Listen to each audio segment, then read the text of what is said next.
All right, now that we've got everything disassembled and cleaned, we can go ahead and do some preliminary checks of everything. So, obviously, like we mentioned, the first step in this whole process is blueprinting. I'm going to be straightening up everything, accurizing, truing, whatever term you would like to use for that process. Bolt is pretty unique in that, obviously, it has this giant sleeve. So essentially, it's sleeved already. So my job's done there. Well, the problem is obviously how am I going to get a sleeve on a irregularly shaped? It's not round. So I can't just do what I do with like a Remington bolt. The other aspect of this is that the sleeve, essentially, rides in the bolt lower raceway, and the inner bolt rides inside the sleeve, right? So even if we were to somehow sleeve this, the bolt head is attached to this part by means of this crosspin here. So this crosspin gets shoved in there and holds the bolt head tight to this internal bolt, which is, when that's installed, the bolt, when it closes, this is physically turning and locking up while the outer sleeve stays stationary. All this does is goes in and out. So what I'm getting at is even if this was held to very, very tight tolerances inside that receiver, this part is really the part that counts. So luckily, it's a very nice fit here. There's really no extra slop going on here. It's not a tight fit for sure, but it's very close. Right, and then, there's making a sleeve for this would almost be just pointless because it's already such a tight fit, or I'm not saying tight as in like hard to move, but close tolerance fit that really, you'd be cutting that sleeve down to be basically creating a whole bunch of work for no reason. So in my professional opinion here, I don't believe that sleeving anything is going to do anything for this system. There is a method Gordy Gritters has taught, which is epoxy sleeving. So he'll go in and squirt epoxy inside here to kind of take up any gap, which really just in this, especially in this case, you've got the epoxy would just fill this kind of channel here, right there in this section, and which would just kind of force it downward. And this too is really, there's clearance, but not a whole lot of slop going on. So, again, I just don't think it's going to be beneficial for this, just mainly due to the fact that the actual physical lockup is occurring with this part and the bolt head. And the sleeve is just kind of a secondary raceway for this. It's not really a raceway, but you know what I'm trying to say, I think. So we're going to skip that entire process. We're not going to be sleeving this essentially. See if I can get this kind of in here.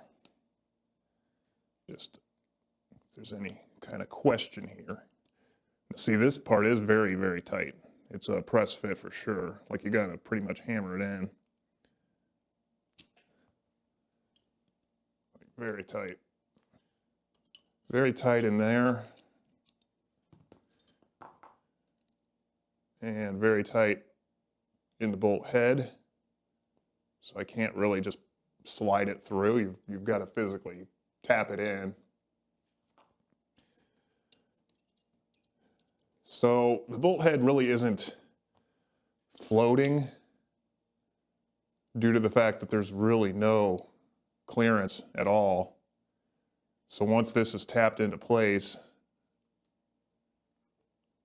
there we go. At least get it started so the bolt won't, spin. So this part obviously goes all the way through, like halfway through, like so, the pin will have clearance. But the bolt head itself does not have any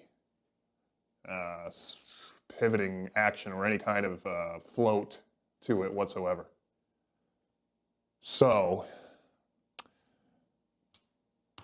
the lugs, the internal lug abutments, will definitely be trued up. So I'm going to definitely hit those internal abutments inside there. The face of the action will be trued up, and the threads as well. So the receiver portion will get the full-blown treatment. The bolt will get, definitely going to do the face of the bolt, possibly the backs of the lugs. I'm not 100% sure on that. I still got to think this through a little bit. But let me get this out again. The problem here is, we can hold this in a 4-jaw chuck and get it centered, but there's no way to really axially align this thing. It's a little bit too short, well, definitely too short to get into by blueprinting jig. I can't really do it in place here, so there's really no benefit to that, so to speak.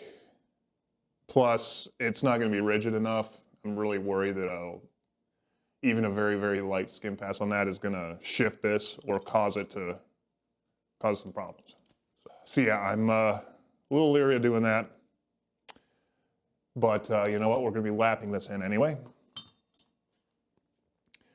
May take a little bit of extra lapping action, but back here, the backs of these lugs, I really don't know. Even if I could hold it, I could chuck it up like this and come in, and I guess the chuck would be like this, but come in and true that up. Is it really going to be necessary? I just don't think it will be. It's looking, just from normal wear and tear, looking like it's got pretty good contact anyway. And I would rather lap this in place as a system rather than single point remachining these as you would with a rigid bolt. Kind of the same concept with the Savage 110s and stuff. Like, I really don't mess with the bolt head itself for that reason. We'll true up the internal surfaces where it locks up, but then we'll lap it in. So I've had good results with that. So that's that's pretty much my plan. I'm not completely ready to go here yet, but just thinking this through with you guys, And then we have to figure out our thread pitch here. And it's always beneficial to have the original barrel. With the original barrel, we can figure out the basic major diameter. And in this case, it's a weird size. It's like 932 or something like that. 930 large, which is not a nominal fractional size. So it's between 23.5 millimeters and 15/16. And we know it's not close enough to either of those numbers, so I don't know what the Japanese Browning engineers were thinking there. Maybe it is, I don't know, it's hard to say, but at least we have a decimal inch to kind of go with. With a thread, you're not gonna go to the exact, for instance, like a 1/4-20, you're not gonna cut the major to 0.250, you're gonna go undersize so that there's clearance. That's typical with a thread.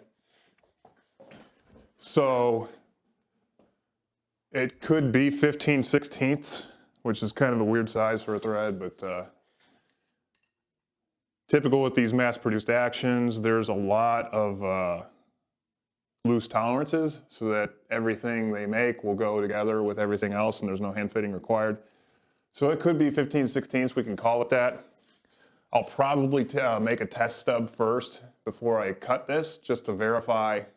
I want to actually make make dead sure of the original size here before I start cutting it larger. So with that size, we're probably going to end up somewhere around 970, 75, somewhere in there, which also isn't really a nominal number. The only other part of this is finding the threads per inch.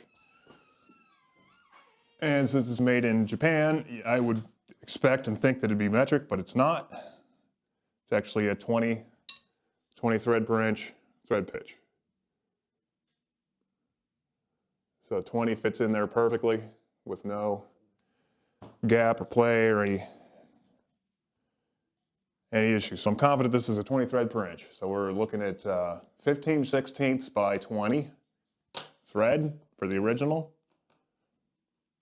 So if you're watching this, you're rebarreling an A-bolt, you're not going to do any blueprinting or accurizing, that's probably, I'm 99% sure that's what the size is. If I'm wrong, I'm sorry. You should probably check yourself. So, and hey, you know, there's variations of this particular bolt action model. So the other versions, like version 1, generation 1, or whatever, could be different. I don't know. I've worked on other A-bolts. I've probably done 2 others in my entire gunsmithing career, and I can't remember for the life of me what they were. Done at old shops for employers, so this was before I owned my own shop. So all that information I don't have access to. And obviously we'll have to use the original lug. There's no like aftermarket A-bolt lug available. And see, that's oversized already. But we're gonna have to open up that internal diameter, obviously, to fit the new barrel. And it's pretty, not the greatest flatness, I'm sure. So we'll figure out something there. I might have to look for a shop that has a surface grinder and hire that out, get that ground down. Just as little amount as it takes. Where I live, there's not a whole lot of machine shops, nor shops that I would trust that I know of. I'll look around a little bit, put my feelers out and see if there's somebody that has a surface grinder that I'd trust to do that. But I would like to get that trued up on the flatness, get these surfaces exactly the same and straight and flat. We'll see about that. By the looks of it, it looks like it's got good contact already. So if I can't source that, I don't feel like that's going to be a huge issue, because if this weren't flat, it would have bluing that would creep in there. So it's totally in the white. There's a tiny bit on the edge. But pretty much 100% on both sides. So like I said, if I can't find a affordable person to surface grind this for me, shouldn't be too terribly of a detriment to our system here. So we'll find out. This is all kind of a journey and a use experience, and go with what you know, kind of thing. So. One other really cool thing I just discovered here is I was going through my bushings for the centering rod for the indicating mandrel for this, and it turns out this raceway is extremely consistent from here to here. There's no variation at all, which was really pretty surprisingly nice to see. So I was going through my bushings, you know, my 700 size range, so it's 699 all the way up to like 706, and it was either real loose or too tight. Well, I came to 703, and these happen to fit perfectly. So perfect. You got to get it started just right. You got to wiggle in. There we go. So now it's starting in, and it's a press fit here. Once we get through here, the entire raceway is the same diameter. So once we get up here to the forward section, you know, it's not a different size. It's not smaller or bigger. So here I have 2 703s, which was very, very lucky too. I don't have duplicates of every size. I've got 705 and couple others or whatever, but the 703s, man, I got lucky on this one. You know, they both are press fit right there until it gets through, and then they're snug enough that they're not falling out loose. You know, so that is a big win there. So the receiver itself with the bushings in, I'm confident that these two surfaces are identical. So there's no need to bore that out or do any extra work there. So very fortunate on that part. So we'll get this chucked up in the jig, blueprinting jig that I normally use. You know, use our alignment rod. But I guess while we're at it, let's go ahead and shove this guy in. Let's test fit this.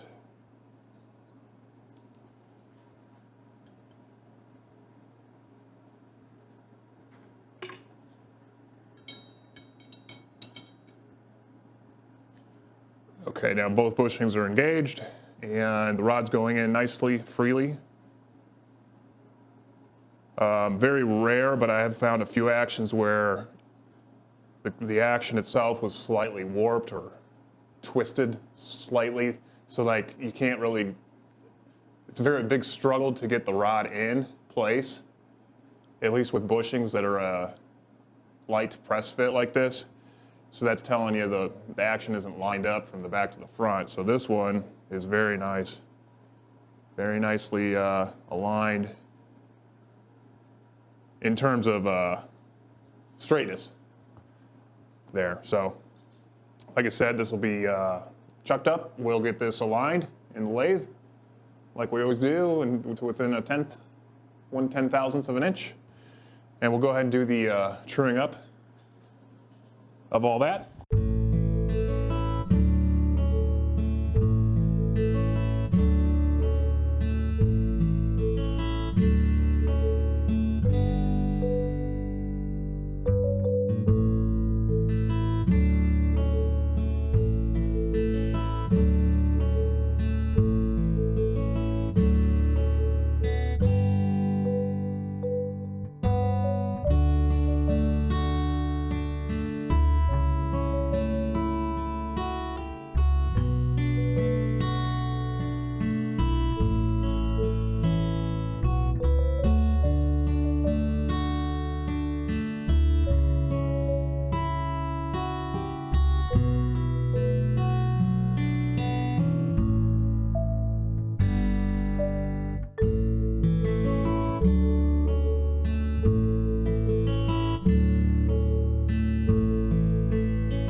All right, now that we've got that receiver all trued up, that all went really well, cleaned up very nicely. Now we got the bolt work to consider. And like I was saying earlier, there's really not a whole lot to be done with the bolt due to various reasons. Just the design, how Browning chose to manufacture that bolt or design it. But we do have this solid bolt head that we can kind of work with a little bit, I think. At least we're gonna straighten it up a little bit. Seems to have been, this is one piece here that they machined, so I'm pretty confident if I stick it here in the 4-jaw chuck and kind of just center it round here with enough sticking out that I can indicate off of right there. I could get this thing, at least squared up. Is it going to do any damage or hurt anything? No.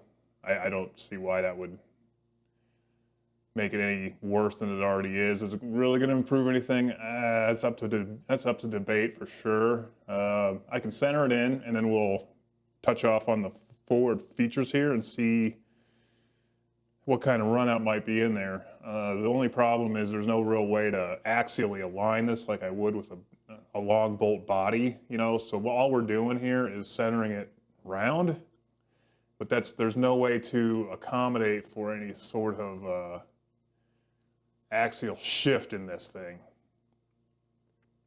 So I guess let's just get it in the chuck and see what happens here. So again, I'm gonna have to clamp it somewhere. I can't clamp it back here because the chuck is too large. It won't come down on this surface. So I'm gonna have to go right here and indicate just forward of that section. So if we're running into some weird problems with wobbliness or whatever, we'll just abort the mission here, but let's see what we got. Because there's no other way I can really think of to do this. Does it have to be done? Again, probably not. Up to debate for sure. I don't really want to debate people on the YouTube, but that's okay. Okay, so we're pretty close here. Just get this centered up a little better.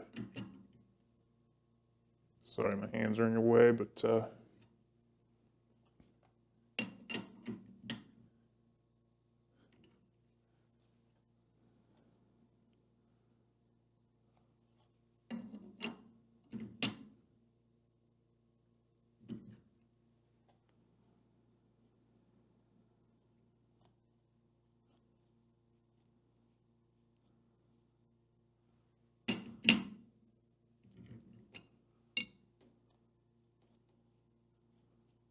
so the surface is a little bit rough, but in terms of jaws here, let's see if I can get this needle exactly on the top. Yep, it already was. So I'm just gonna go check each jaw. So that one's a little bit high.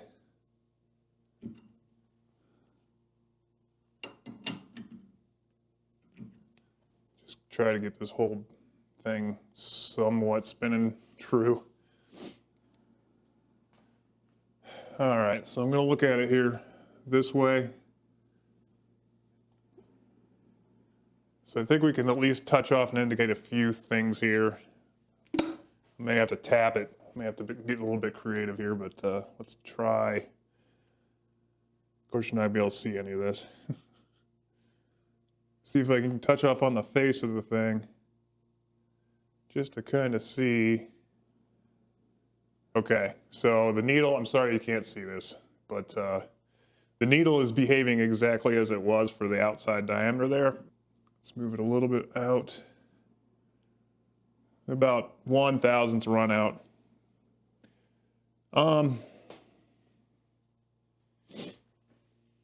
Yeah, just kind of mentally debating here if it's even worth messing with. Yeah, I think we'll do a skim pass. All right, so I'll get you off the tripod here so you can see what's going on. This isn't the best lens for this job here, but here, let's put it right there. Yeah, that's better. Okay. So that's about the only surface I can really check, which is the bolt face itself. Is that terrible? Heck no. Touched less than 1,000, so I think just for cosmetic sake, I'll go ahead and just take off the minimal amount to clean that up. You know, since we got it all apart and we did the receiver, we might as well do something with the bolt here. The backs of the lugs, I'm not going to mess with. We're just going to lap these in. I guess we'll check, and if they're terribly bad, then we'll maybe machine them.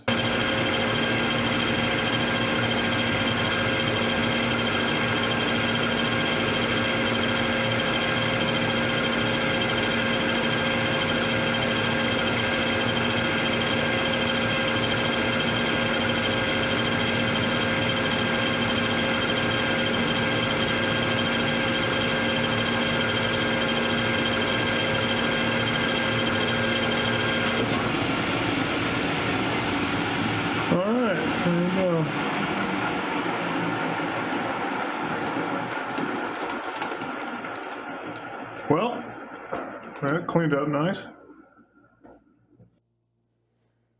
Okay, well, there we go. I took the absolute minimal I could, or I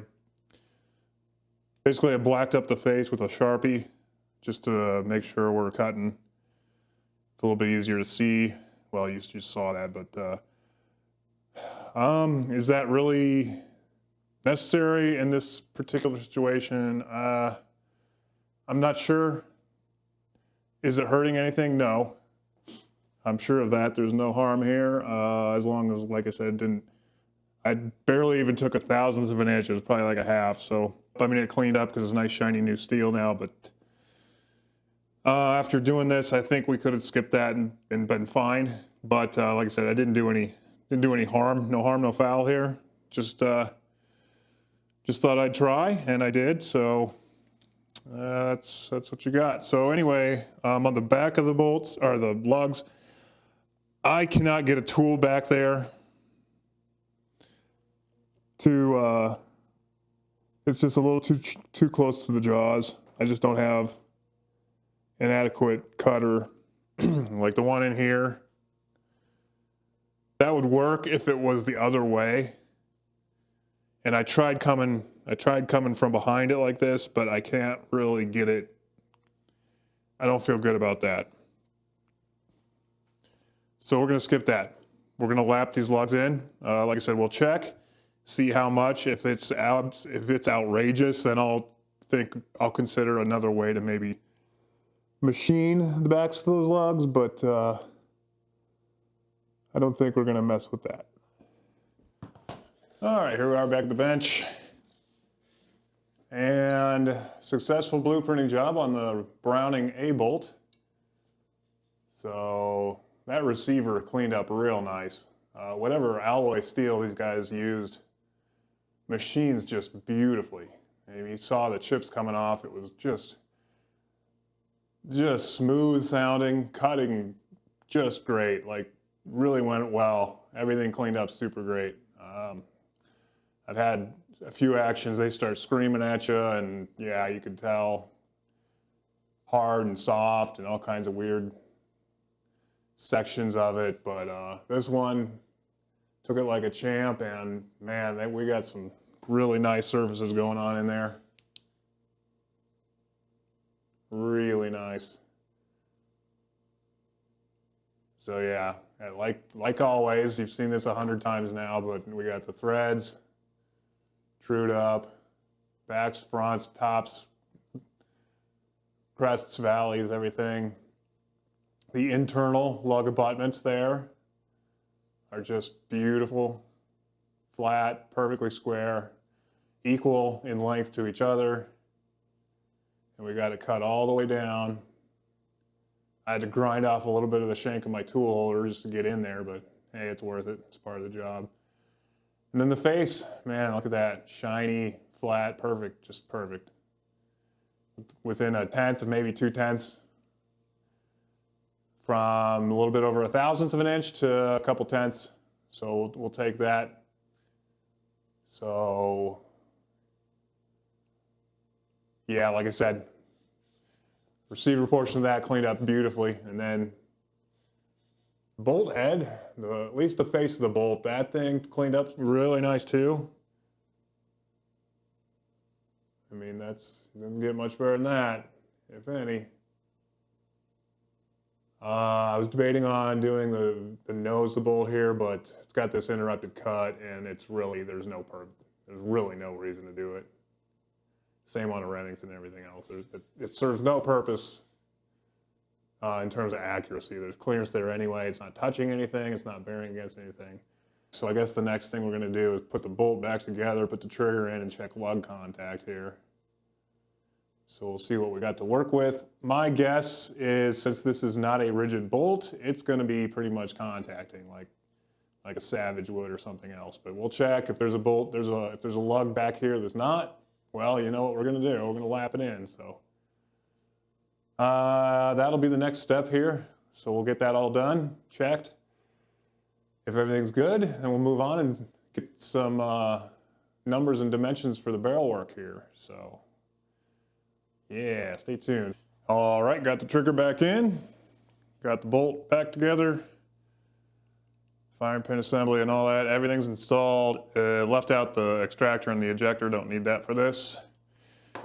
Left out the bolt lock and some other things, but the trigger and bolt are back together, representing a real world situation here where the cocky piece is being held back by the sear, causing the bolt to have a little bit of upward pressure due to that engagement, and potentially pulling the lugs off the abutments in the receiver back here. So what we're going to do to check that, like we always do, I'm going to go in there and color them up with this black Sharpie marker. Maybe, if I can reach in there. That'll do. It's hard to see, but there's some black marker. Yeah, on each of the three. I think you can see that. Like I said, I couldn't get all the way, because the lugs are a little bit weird. There's like a full ring, and then the lugs protrude from that. There we go. It's pretty good. So anyway, trust me, they're all colored black, at least enough for this test. And so I just put it in a vise so I can get, it kind of simulates in a stock and things like that, but just keeps my hands free. And so we're going to push down, forward and down, and then let it kind of naturally come back on itself. Give it a couple swipes, and then check.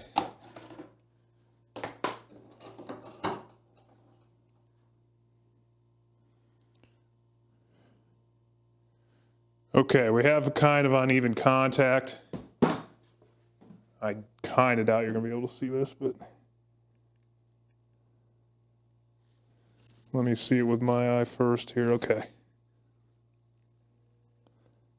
That lug there, we're getting contact, but the rest of them still have black marker, see there? And, come on, buddy. There. So this one here was swiped off, so we at least have contact on one. That's good. So we got to do a little bit of lapping in on this.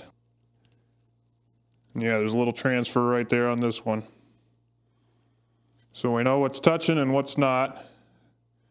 We can go ahead and address that now. Get these guys lapped in proper, and then we'll be ready for the next step.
Okay. I just went back in the back and cleaned off all the lapping compound from in there. So we will do one last check here. Let's just color up all these lugs. One, that one. Okay. Get it in there. Close it. 1, 2, 3. Oh yeah. Cool. All right. Got perfect contact. Got to climb up here, make sure you can see this. You can see there's 1, 2, 3. And you can see there's black marker left on each one. Anyway, all 3 lugs are now touching 100%. So all that work's done. We are lapped in under the trigger pressure, real world environment. So this action is done, trued up, and ready for a barrel. Ready for its new Bartlein Barrel. So, got to take some measurements and establish a build sheet and stuff like that.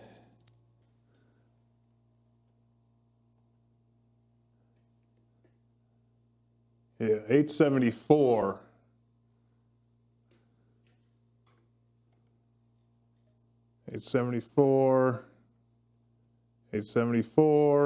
Yeah, 874 all the way around. So that's telling me this torque shoulder of the receiver is perfectly square to the bolt face now.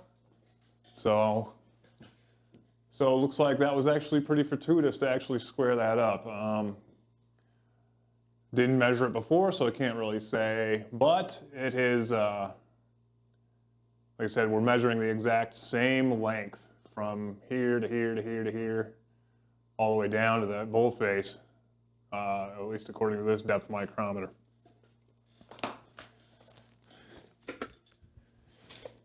So that just kind of, what was it, 874? That just kind of confirms all that accurizing work was a success. And our action is square, true to the world now. And you saw the face was out a thousandths and some, so you know, it was minimal stuff. The threads seem to be a little bit more because they progressed slower. And if you look close in the video, you'll see like one whole side's cleaned up before the other one, and then that kind of stuff. The lug abutments didn't seem to be too far out. They were pretty much equal with the face of the thing. So anyway, progress has been made. This action is ready to go. Before I do any barrel work, I need to establish the new major diameter. So we're going to do some stubs. We're going to work up some stubs to see which one, how big we need to go. I took approximately 20 thousandths out of the threads. In terms of the barrel, the major diameter of the barrel here. So, like you know, when we blueprint single point remachine the threads, we're removing material. So that means that the original major diameter is no longer correct. It's way too loose, way too big. The receiver's way too big, this is way too small. Got to make sure that's all right, because I don't want to, obviously, you know, you want to make sure that, got to make sure we know what we're doing before we start machining on the actual barrel. I don't want to blow a $450 barrel, you know, so that's going to be next.